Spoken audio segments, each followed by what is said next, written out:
Hello bachchon, so let's see this question. So the question says, how many numbers can be formed from the digits 1, 2, 3, 9 if repetition of digits is not allowed?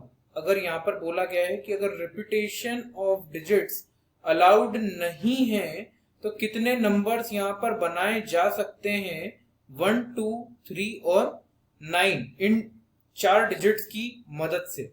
तो ये हमको यहाँ पर find out करना होगा।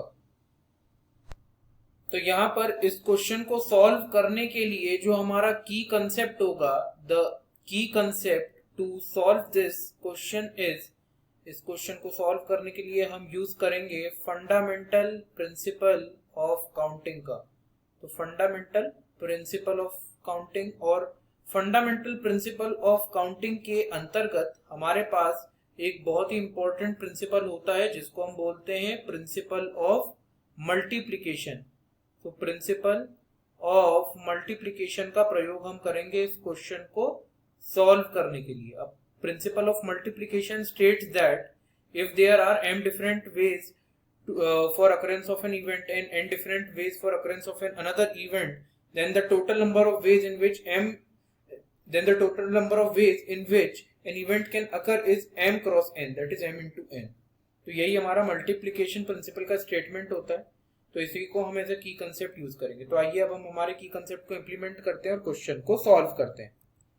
तो सबसे पहले हमको यहाँ पर कितने नंबर्स बनाए जा सकते हैं। तो देखिए नंबर ऑफ वेज जो होंगे आपके जिसमें आप पॉसिबल नंबर्स क्रिएट कर सकते हैं 1, 2, 3 और 9 की मदद से। नंबर ऑफ वेज यहाँ पर होंगे। देखिए 1 डिजिट का नंबर बन सकता है, 1 डिजिट का, फिर 2 डिजिट का नंबर बन सकता है, फिर आपके पास कितना, फिर आपका बन सकता है 3 डिजिट का, और लास्ट में कितना, लास्ट में 4 डिजिट का। बिकॉज 4 ही तो डिजिट है, मैक्सिमम 4 नंबर्स 4 डिजिट के नंबर्स यहाँ पर आप क्रिएट कर सकते हैं।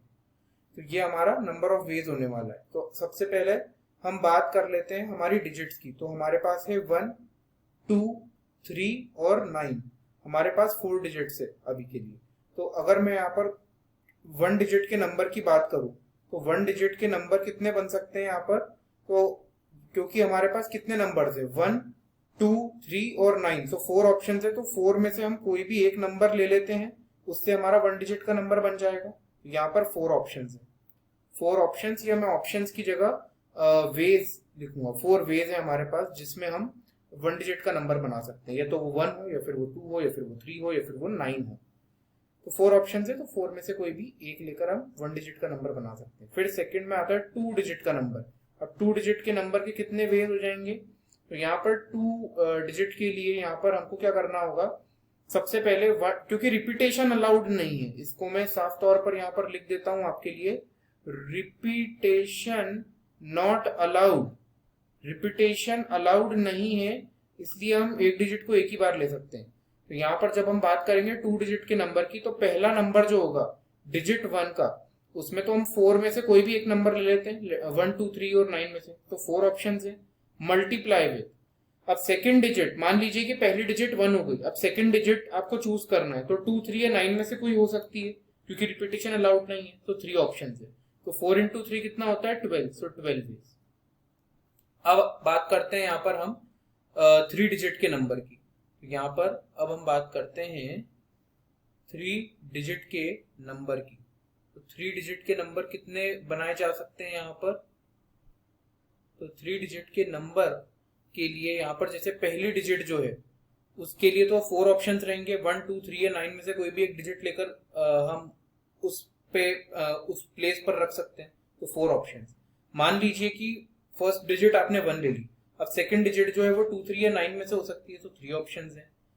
फिर मान लीजिए कि सेकंड डिजिट भी 2 हो गई, तो अब आपके पास बचे कौन से, 3 और 9 बचे। दैट मीन्स 2 ही ऑप्शंस बचे हैं। तो जो थर्ड डिजिट होगी वो इन 2 नंबर्स में से कोई सी एक होगी। तो इंटू 2, तो ये कितना हो जाएगा 4 into 3 12, 12 into 2 कितना होता है 24 होता है। तो यहाँ पर आ जाएगा 24 वेज। तो अब हमारे पास लास्ट केस बचा है 4 डिजिट्स वाला नंबर बन जाए हमारा 4 डिजिट्स।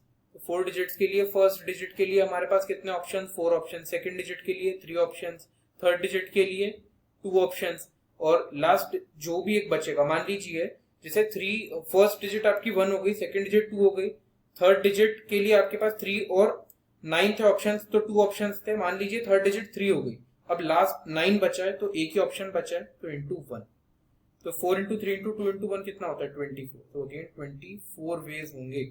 अब इनका सम कर दीजिए, तो यहाँ पर आपको टोटल वेज मिल जाएंगे। टोटल वेज कितने होंगे, यहाँ पर टोटल वेज हो जाएंगे आपके पास यहाँ पर 4 प्लस 12 प्लस 24 प्लस 24, ये कितना हो जाएगा, देखिए 24 24 48 होता है, 48 और 12 मिलकर 60, 60 और 4 मिलकर 64 होता है, तो 64 हमारा आंसर है। So 64 is the answer of this question, and that is all about solution. I hope you understood the solution well. Wish you best of luck, and with this, thank you.